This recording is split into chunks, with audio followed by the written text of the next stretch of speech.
tax savings ideas. Here we go. You're going to hear from one of the top producers in the entire industry, one of the best advisors, Drew Watson. Very savvy on taxes, lands a lot of his very large clients through some of these ideas we're going to talk about here. So listen close. Pick up some great tax savings ideas for your top clients. These are also going to be some ideas that you could bring to CPAs to strengthen a relationship, maybe forge a relationship. So at the end, we'll talk about how to execute on them, but listen up. Great info coming from Drew Watson. Enjoy. John, thank you for that great introduction. And this episode is going to be all about the tax man, as George, Paul, Ringo, and John would say in their famous recording. But let's get into taxes. A couple things to consider in meeting with clients is a bird in the hand really probably is better than two in the bush. So let's start with what right now is one heck of a deal, and that is the 0% tax brackets on dividends and capital gains if your clients are in one of the two lowest brackets. So for joint filers, that's a little bit over $80,000.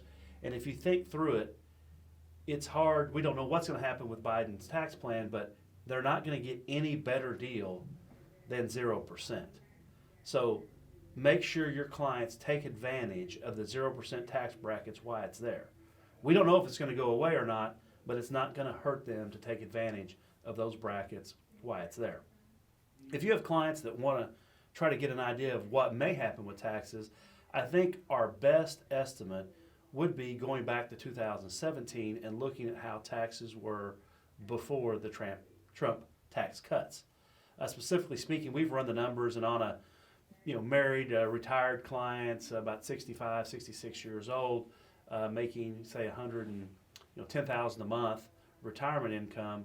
What we've seen is the taxes they would pay would potentially be about 40% more than they're paying now. A couple things to consider. If you look at what really happened in the tax cut is they increased the standard deduction by more than doubling it almost. We took away the personal exemptions, and Trump lowered by a couple or more percentage points each tax bracket's effective rate. So when thinking through this with the clients, it may be better, especially if they jump from the 12 to the 22% bracket in 2021. Maybe you want to use the 22% bracket while you have it, because there's a chance that may go back to 24 or 25% in years 2022 and beyond.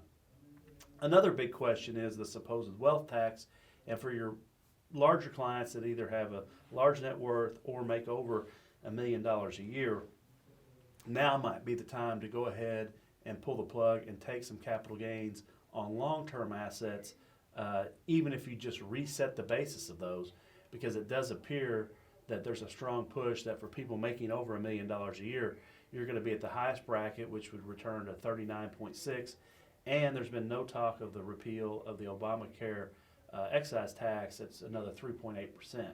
So if you're scoring at home, your wealthiest people may go from, say, a 23.8% capital gains bracket now to almost a 44% bracket in the future, and that would really bear some deep thought to take advantage of. Other things to consider always when it comes to taxes is if you trigger these gains, you want to look at what the Medicare premiums would be, because you may drive the clients up into a higher Medicare premium range for a year or so if you do this, and it really gets them out of their current bracket. But more importantly, you want to give the client some actionable ideas to think about. And as I said at the opening, a bird in the hand's worth two in the bush, and it does appear that all roads are going to lead to higher taxes. Now, other things to consider for other clients. It does appear that potentially tax credits and other benefits may get better for the clients of ours that have younger children. The IRS has defined that as persons under the age of 16. So in that case, you want to have all your clients, one, knowing what they're withholding from their taxes, you as their advisor going through their withholdings with them on a detailed basis, and maybe run a couple scenarios. If we go from a $2,000 tax credit to a 4 to a 6, this is what it's going to mean for your withholdings and your taxable income. So that's always a good idea. In communicating these potential changes with clients, I think the analogy I use is let's plan, maybe plan for the worst, what we think could happen.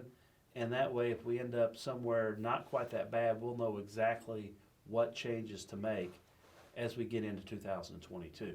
I would also try to plant the seed now that you're probably going to have more service with them and the ability to probably make quick decisions and create urgency once we do know what the tax rules will be, because we've been told repeatedly once they make the decision, it gets voted up or down.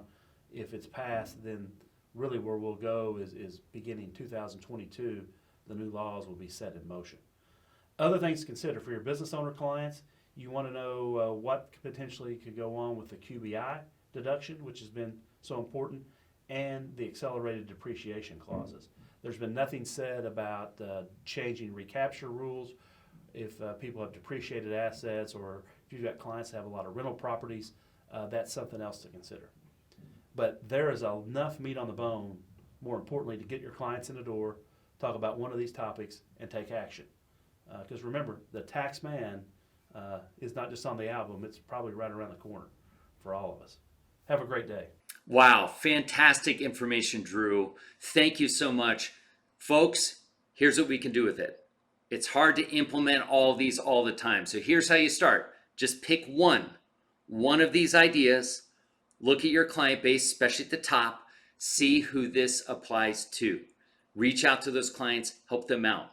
Take that same idea, reach out to CPAs that you know, whether you have an existing relationship to amplify, whether you're trying to forge a new one, bring one idea at a time to that relationship. So one idea, look through your client base, one idea to your CPAs, and then once you're through that, repeat the process, go to the next one. Remember, hard to do them all, easier to do one. Go for it. Keep us posted. Looking forward to your next coaching session. Stay bullish and stay awesome.